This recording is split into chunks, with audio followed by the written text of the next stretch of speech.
calling everyone autistic, though. Yeah. People get upset at me for this. Oh, people got upset at me as well at Yeah. first. Well, and here's the thing. But geniuses are often criticized in their time. True. Thank you. You know who gets mad? JJ? Autistic people.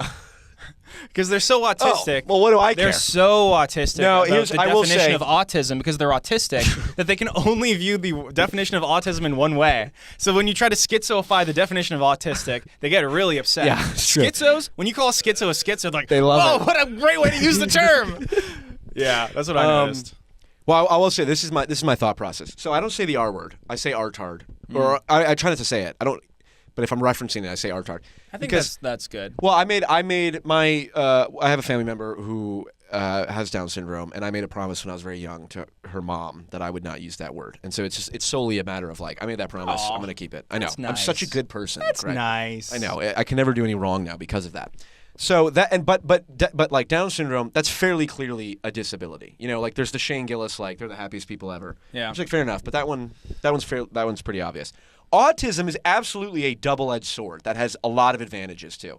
So I feel less guilty about that because if someone is normally autistic, obviously you can be severely autistic.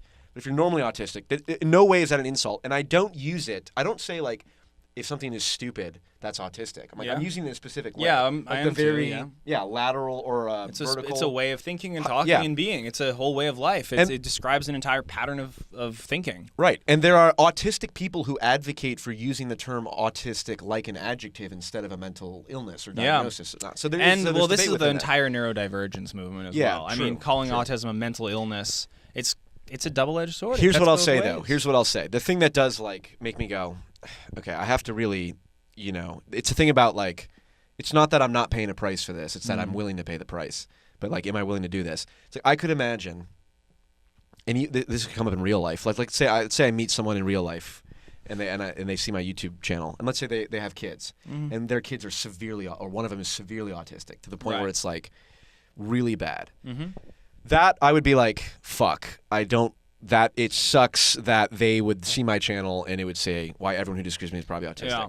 But there, and here's the thing, that sucks, and I know in my heart that is not why I'm doing it, and I believe the value of that meme and using autism like an adjective is helpful. Yeah. To the point where I'm willing to pay that price, quote unquote. Of course, I'm not the one willing to pay the price. It's the parent whose kid is getting feels like it's getting not normalized. Neurotypical cracker bravely uses disparaging language. God bless America. So what I would like is everyone to just know how wonderful I am for that. But my point is, the reason I'm okay with that is because if my thing was, well, I can never say anything that will offend anybody, it's game over. You can't say anything. So I chose a severely autistic as the sacrificial lamb. Well, you know, unfortunately, and that sucks. And with I am not unaware the of use that. of the R word, that does seem to be the punching bag. These Yeah, days. well, R that word's too. back in a big fashion. Yeah. So really, what I'm doing is I'm trying to don't say don't say that. You fucking autist. Autist?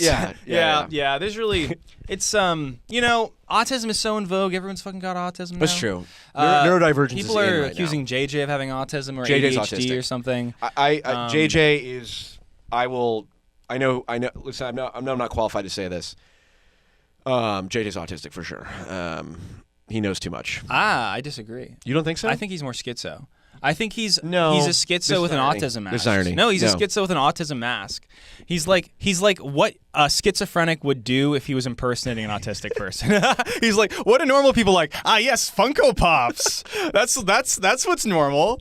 But no, he's like he has like 4 tent poles of axioms that he puts down, and his ego is a tent that's like liable to blow away. He was on my friend Sisfist55's podcast. Sisfist55 was pushing back against him, like, well, you love America, but what about colonialism, settler colonialism? And instead of like actually fighting back, he just kind of sighed and was like, well, what's the point of anything? It's like the mask dropped for a second. It's like he just picked arbitrary points in his identity, and I know because that's what I did. I just picked random things to make my ego grounded so I didn't float away, and saw where that got me. Yeah, but even if you pick them randomly, you do see what happens when you act them out. Right? Yes, yeah, and then So it's valuable to pick them. Yeah, yeah. We agree on that. That's very Petersonian. Yeah, that's what I was gonna say. Well, and even that of like just a lot of my ideas came from Peterson. Yeah.